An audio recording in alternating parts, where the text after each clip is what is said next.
నమస్తే, నేను మీ యష్మిత. ETV life ఆధ్యాత్మిక ఛానల్ జీవన యోగ కార్యక్రమానికి మీ అందరికీ స్వాగతం.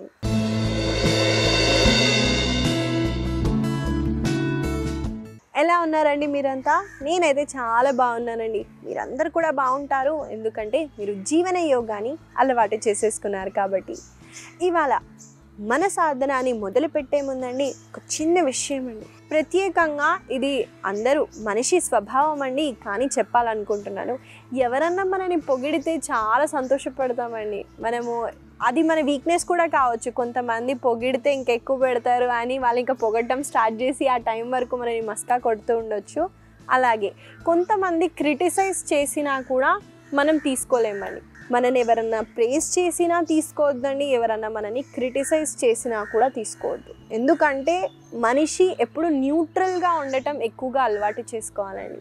అంటే ఇది ఎందుకు చెప్తున్నానంటే అండి, సంతోషం కూడా ఎక్కువ టైం ఉండదండి. ఫోన్ వచ్చిందని చాలా సంతోషపడతామండి, కొత్త ఫోన్ వచ్చిందని. అదే పడిపోయింది అనుకోండి, నెక్స్ట్ సెకండే బాధపడిపోతాం అనమాట. ఆ సంతోషం అంతా పోయింది. కాబట్టి ఏది పర్మనెంట్ కాదండి. సంతోషం అయిపోయిన తర్వాత దుఃఖం వస్తుంది, దుఃఖం పోయిన తర్వాత మళ్ళీ సంతోషం వస్తుంది.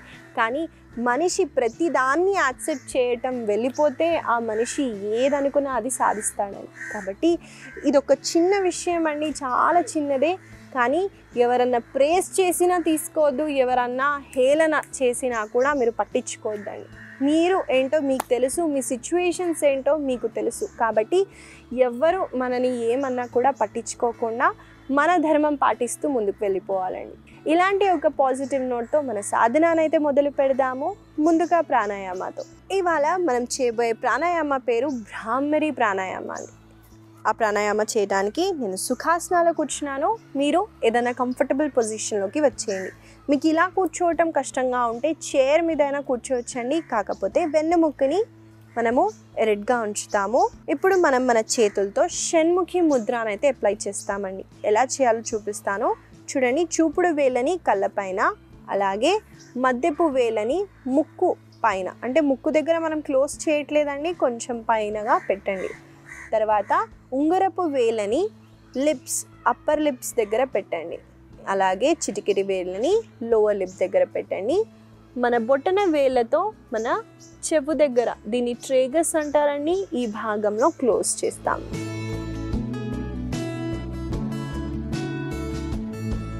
అలాగే మోచేతులు ఇలా కాకుండా స్ట్రైట్గా ఉంచండి. ఇప్పుడు శ్వాసని తీసుకోండి. శ్వాసని వదిలేటప్పుడు మకారం సౌండ్ని చేయండి.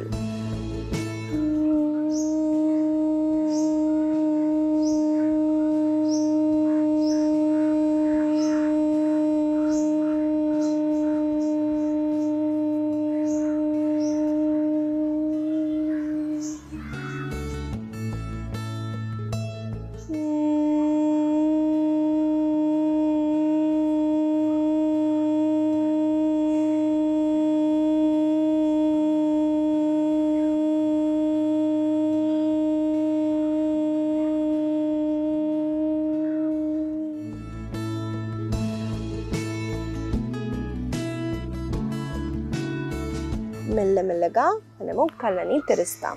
ఇదండి భ్రామరి ప్రాణాయామ. ఈ ప్రాణాయామాలో మనం మకార సౌండ్ని ఎక్స్టెండ్ చేస్తున్నాం కాబట్టి మీరు అలాగే చేయడానికి ట్రై చేయండి. అలాగే మన చేతులని ఇలా పెట్టడం కష్టంగా ఉంటే చూడండి, మన చూపుడు వేళ్ళతో జస్ట్ ఇయర్స్ని క్లోజ్ చేస్తూ కూడా ప్రాణాయామాన్ని చేయొచ్చు. ఈ భ్రామరి ప్రాణాయామ హెడేక్, మైగ్రేన్ ఉన్న వాళ్ళకి చాలా మంచిదండి. అలాగే స్లీప్ ఇష్యూస్ ఉన్న వాళ్ళకి, అంటే ఇన్సోమ్నియా, ఒక ఏజ్ ఇచ్చిన తర్వాత నిద్ర సరిగ్గా పట్టదండి, కాబట్టి అలాంటి వాళ్ళకి చాలా బెనిఫిట్స్ ఉంటాయి. మీరు ప్రతిరోజు పడుకునే ముందు చేయండి, అలాగే డే టైంలో కూడా చేయండి. దీనివల్ల మన మైండ్ అన్నది కామ్ అవుతుంది. కాబట్టి మనం కలిసి ప్రాణాయామాన్ని కొన్నిసార్లు చేద్దాము. నాతో పాటు మీరు చేయండి.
మెల్లగా మీ 2 చేతుల్ని దగ్గరగా పెడుతూ డార్క్నెస్ని ఫీల్ అవుతూ మీ చేతు మధ్యలో వేళ్ళని చూస్తూ ఒక బ్యూటిఫుల్ స్మైల్తో మీ కళ్ళని తెరవండి. ఇదండి భ్రామరీ ప్రాణాయామ. మీరు ఇన్స్టెంట్గా అబ్జర్వ్ చేయొచ్చు. ఈ ప్రాణాయామ తర్వాత అసలు మాట్లాడాలని కూడా అనిపించదండి, ఎందుకంటే అంత మైండ్ని కామ్ చేస్తుంది. కాబట్టి మనము మన సాధనాల్లోకి అయితే వెళ్ళిపోదామండి. మనం ముందుగా ఏ హ్యాండ్ సపోర్ట్ లేకుండా నిల్చోటానికి ట్రై చేద్దాము. ఇవాళ మన ఆసనాలో మొదటిగా చేయబోయే ఆసన పేరు అర్ధ చంద్రాసన. ఈ ఆసనాన్ని ఎలా చేయాలో చూపిస్తానండి. ముందుగా నేను ఒక వైపున తిరుగుతున్నాను, చూడండి. 2 కాళ్ళని దగ్గరగా ఉంచండి.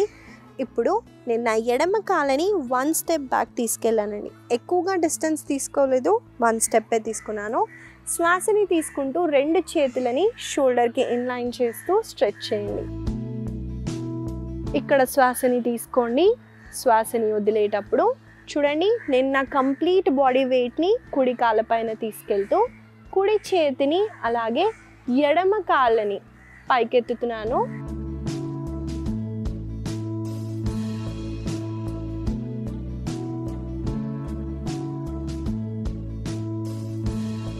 అలాగే ఎడమ చేతు పైనుంది చూడండి. మీకు కుదిరితే మెల్లగా ముందుకి చూడటానికి ట్రై చేయండి. మెల్లమెల్లగా లెగ్ని ఆ తర్వాత హ్యాండ్స్ని రిలాక్స్ చేయొచ్చు. ఇదండి అర్ధ చంద్రాసన. ఈ ఆసనాలో మనం బ్యాలెన్స్ చేస్తున్నామండి. ఒక లెగ్ పైన బ్యాలెన్స్ చేయటం కష్టంగా ఉంటే మనము గోడకి దగ్గరగా వెళ్ళి కూడా చేయొచ్చండి. అప్పుడు మనం పడిపోతామన్న భయం అయితే ఉండదు. అలాగే ఈ ఆసన చేసేటప్పుడు మన కంప్లీట్ బాడీ వెయిట్ ఒక్క లెగ్ మీద వెళ్తుంది కాబట్టి లెగ్ని స్ట్రెంగ్తెన్ చేస్తుందండి. ఇంకో కాళ్ళని వెనక్కి స్ట్రెచ్ చేసేటప్పుడు హిప్ దగ్గర ఓపెన్ అవుతుంది. చెస్ట్ని మనము హ్యాండ్ని పైకి రేస్ చేయటం వల్ల అప్పర్ బాడీలో మనకి స్ట్రెచ్చింగ్ అన్నది చాలా బాగా జరుగుతుంది. కాబట్టి దాన్ని అబ్జర్వ్ చేస్తూ ఈ ఆసనాన్ని మనం కొన్నిసార్లు అయితే చేద్దాము. 2 కాళ్ళతో నాతో పాటు మీరు చేయండి.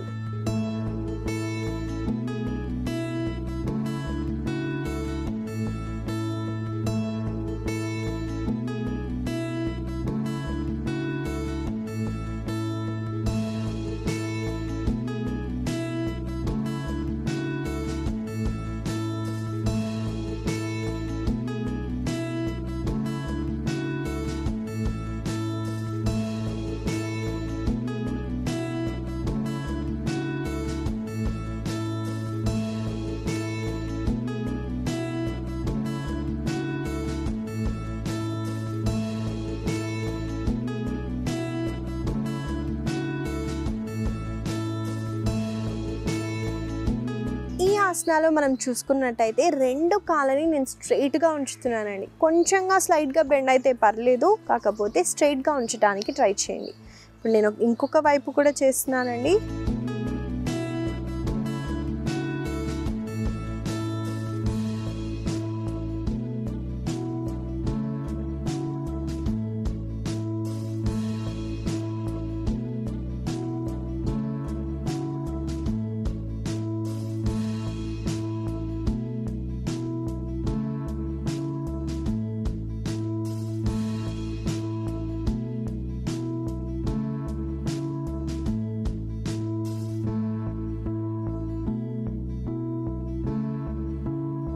ఇక్కడ బ్యాలెన్స్ చేయడానికి మనం ఒకటే పాయింట్ పైన గేజ్ చేయడం చాలా ఇంపార్టెంట్. కాబట్టి గేజ్ చేస్తూ ఆసనాన్ని చేయడానికి ట్రై చేయండి.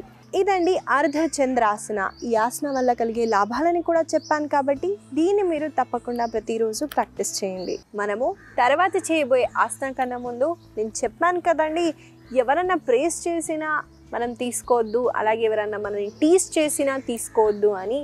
కొంతమంది అండి నేను పర్సనల్గా చూశాను, ఈ మాట అంటే వాళ్ళకి బాధ కలుగుతుందని తెలుసు, అన్నీ తెలుసు, కానీ కావాలని ఏదో ఒకటి అనాలని అనేసి వెళ్తారండి. వాళ్ళు అనేసి వెళ్తారు కానీ వేరే వాళ్ళ మైండ్లో ఏమేమి రన్ అవుతాయో మనం ఇమాజిన్ కూడా చేయలేమండి.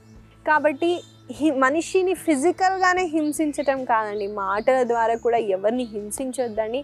ఇలా అంటే మనకి ఏమొస్తుంది అని ఒకసారి ఆలోచిస్తే చాలండి, మనం అలాంటివి చేయకుండా ఉంటాము. అలాగే విమర్శలు మంచివి వస్తాయి, చెడ్డవి వస్తాయి. అది ఎలా తీసుకోవాలి అన్నది కూడా చాలా ఇంపార్టెంట్ అండి.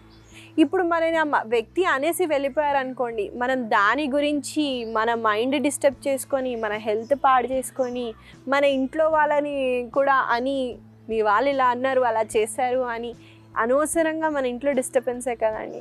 ఎంతైతే అంత నెగ్లెక్ట్ చేయడానికి ట్రై చేయండి. దానివల్ల మనమే కాదండి, మన చుట్టుపక్కల వాళ్ళు కూడా ప్రశాంతంగా బ్రతుకుతారు. ఇలాంటి సమయాల్లో మనం గుర్తు తెచ్చుకోవాల్సింది ఇంకోటి కూడా ఉందండి. మన పార్ట్నర్ని కూడా మన రిలేటివ్స్ ఎప్పుడన్నా ఏమన్నా అన్న వాళ్ళు కూడా గొడవలు చేయొచ్చండి, కానీ వాళ్ళు కొన్ని ఇగ్నోర్ చేస్తారు. అది ఆడవాళ్ళైతే అస్సలే అబ్బా టైం ఆ రోజు వాళ్ళు ఏ సమయంలో అన్నారు, చుట్టుపక్కన ఎవరున్నారు ఇన్ని గుర్తుపెట్టుకొని అనవసరంగా గొడవలు పడుతూ ఉంటారు. అలాంటివి ఎక్కువగా చేయకుండా చూసుకోండి. మనము తర్వాత చేయబోయే ఆసన పేరు పశ్చిమోత్థానాసన. ఈ ఆసనని ఎలా చేయాలో చూపిస్తాను. నేను ఒక వైపున తిరుగుతున్నాను చూడండి. అలాగే 2 కాళ్ళని స్ట్రెచ్ చేయండి. మన కాళ్ళ వేలని మన వైపున ఫేస్ చేసేలాగా ఉంచుతామండి. శ్వాసని తీసుకుంటూ 2 చేతుల్ని పైకెత్తండి. శ్వాసని వదిలేటప్పుడు ముందుకి చూస్తూ బెండ్ అవ్వండి. వన్స్ బెండ్ అయిన తర్వాత చూడండి, చేతులని మీ కాళ్ళ దగ్గర హోల్డ్ చేస్తూ వెన్నుముక్కని స్ట్రైట్గా ఉంచుతూ ముందుకి చూస్తూ బెండ్ అవ్వటానికి ట్రై చేయండి. చాలామంది చేసే కామన్ మిస్టేక్ ఉంటుందండి, వెన్నుముక్కని ఇక్కడే పెట్టి ఇలా ముందుకి పుష్ అవుతారు. దానివల్ల మన స్పైన్ అన్నది డ్యామేజ్ అవుతుంది. కాబట్టి స్ట్రైట్గా ఉంచి బెండ్ అవ్వటానికి ట్రై చేయండి. ఇదండి పశ్చిమోత్థానాసన. ఈ ఆసన చేసేటప్పుడు ఇది ఒక ఫార్వర్డ్ బెండింగ్ ఆసన అండి. కాబట్టి ఈ భాగంలో ఉన్న రిలేటెడ్ ఇష్యూస్ ఉంటే వాళ్ళు అవాయిడ్ చేయండి. ఫర్ ఎగ్జాంపుల్ ప్రెగ్నెంట్ విమెన్స్ చేయలేరండి, ఎందుకంటే ఇది ఇంటెన్స్ ఫార్వర్డ్ ఫోల్డ్ కాబట్టి ఇక్కడ ప్రెషర్ పడుతుంది. అలాంటి వాళ్ళు అవాయిడ్ చేయండి. మనం ఆలోచిస్తే అండి, నేనే కాదండి మీరు కూడా ఆలోచించి ఈ ఆసన ఎవరు చేయొచ్చు ఎవరు చేయొద్దో కూడా మీకు తెలిసిపోతుంది. అలాగే మనము ఫార్వర్డ్ ఫోల్డ్ చేసేటప్పుడు అబ్డామినల్ హెరీనియా, స్టమక్ హెరీనియా లేదా బ్యాక్ ఎక్కువగా పెయిన్ ఉన్న సివియర్ పెయిన్ ఉన్న వాళ్ళు అవాయిడ్ చేయాలండి. చిన్నగా మైల్డ్ పెయిన్ ఉంటే చేయొచ్చు. ఇలాంటి వాళ్ళు అవాయిడ్ చేయండి. లేదా ప్రతి ఒక్కరు ఈ ఆసనాన్ని ప్రాక్టీస్ చేయొచ్చండి. ఫార్వర్డ్ ఫోల్డ్ వల్ల మనకి బ్యాక్ స్ట్రెంథనింగ్ అవుతుంది. ఈ భాగంలో చాలా మంచి స్ట్రెచ్ ఉంటుంది. మన మైండ్ని కూడా చాలా బాగా కామ్ చేస్తుంది. కాబట్టి మనం కలిసి ఈ ఆసనాన్ని కొన్నిసార్లు ప్రాక్టీస్ చేద్దాము. నాతో పాటు మీరు చేయండి.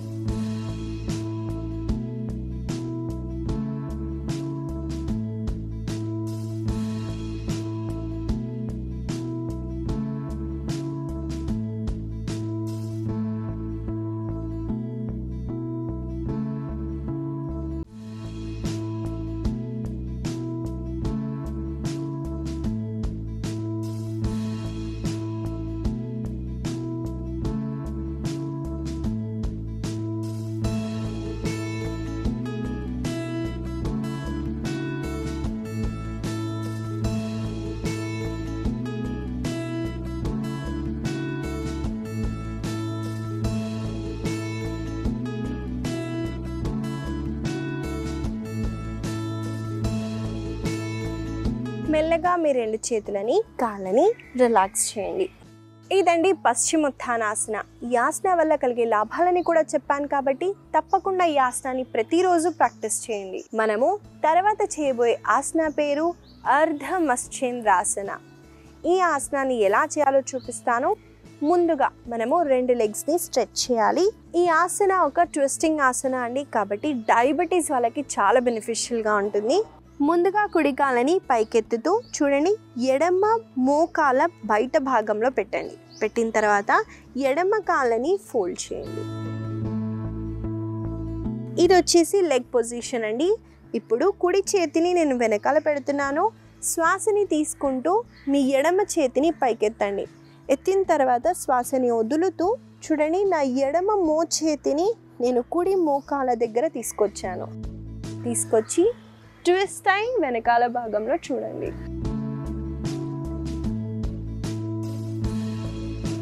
మళ్ళీ శ్వాసని తీసుకుంటూ చేతిని పైకెత్తి మెల్లగా ముందుగా చేతిని, ఆ తర్వాత కాళ్ళని రిలాక్స్ చేయండి.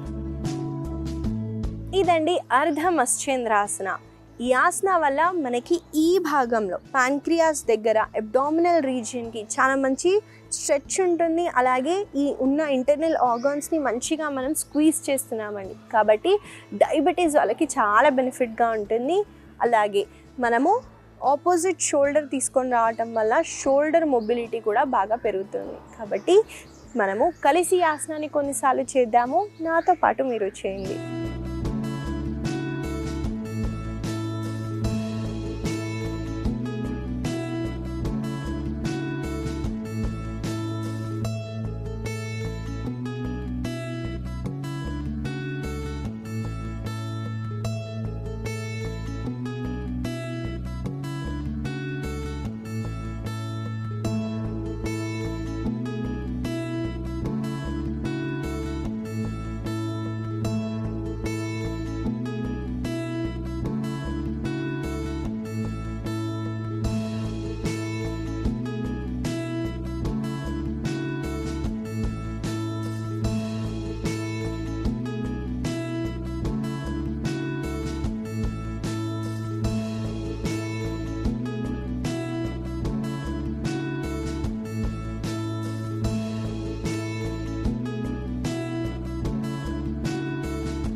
మెల్లగా రెండు చేతులని కాళ్ళని రిలాక్స్ చేయండి. ఇదండి అర్ధ మత్స్యేంద్రాసన.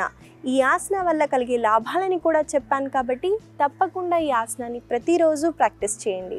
ఇవండి ఇవాళ మన ఆసనాలు. మనం కొన్ని ట్విస్టింగ్ ఆసనాలని అలాగే బ్యాలెన్సింగ్ ఆసనాలని అయితే చేసాము. లైఫ్లో బ్యాలెన్సింగ్ చాలా అవసరం అండి. అలాగే ట్విస్టింగ్ కూడా చేస్తే డైజెషన్ ఇంప్రూవ్ అవుతుంది. కాబట్టి తప్పకుండా ఈ ఆసనాన్ని ప్రతిరోజు ప్రాక్టీస్ చేయండి. ఇవాళ నేను మీకు ఇచ్చే చిన్న సలహా ఏంటంటే అండి, పేరెంట్స్ కూడా బిజీ లైఫ్ స్టైల్లో లంచ్ బాక్సెస్ ప్రిపేర్ చేయటంలో ఎక్కువగా బ్రెడ్ అనేది యూస్ చేస్తున్నామండి. బ్రెడ్ ఆమ్లెట్ కానివ్వండి, శాండ్విచ్లు కానివ్వండి, బ్రెడ్ జాములు కానివ్వండి, ఇలాంటి ఎక్కువగా వాడుతూ ఉంటాము. తెలియకుండానే బ్రెడ్ అన్నది ఎక్కువగా వాడుతూ ఉంటాము. అందుబాటులో ఉందనో ఈజీగా అయిపోతుందనో మనం ఎక్కువగా వాడతాము. ఈ వైట్ బ్రెడ్ ఎక్కువగా తీసుకోవటం వల్ల మనకి డైజెషన్ అన్నది ఇంప్రూవ్ అవ్వదండి. ఎందుకంటే వైట్ బ్రెడ్ మైదాతో చేసిందండి. అందులో ఏ లిక్విడ్ న్యూట్రిషన్ అంటే చూడండి, ఒక ఫ్రూట్ తీసుకున్నాం అనుకోండి, యాపిల్ కానివ్వండి, ప్రొమోగ్రనేట్, అందులో వాటర్ కంటెంట్ ఉంటుంది. బ్రెడ్ మాత్రం డ్రైగా ఉంటుంది. అది మనం తీసుకోవటం వల్ల డైజెషన్ మనకి పాడవుతుంది. అనుకుంటాము మనం వాష్రూమ్ వెళ్ళిపోయాము అని, కానీ అది సరిగ్గా వెళ్ళక మన శరీరంలో టాక్సిన్ అయి ఉంటుందండి. అలా కాకుండా ఉండటానికి ఈ వైట్ బ్రెడ్ని ఎంత అయితే అంత అవాయిడ్ చేయడానికి ట్రై చేయండి. దాని బదులు ఎక్కువగా పిల్లలకి సలాడ్స్ లాంటివి, ప్రోటీన్ రిచ్ ఉన్న సలాడ్లు ఇలా చేసి ఇవ్వటం, పిల్లలకి అలవాటు చేయటం హ్యాబిట్ చేసుకోండి. ఈ చిన్న సలహా మీకు ఉపయోగపడుతుందని ఆశిస్తూ మళ్ళీ కలుద్దాం.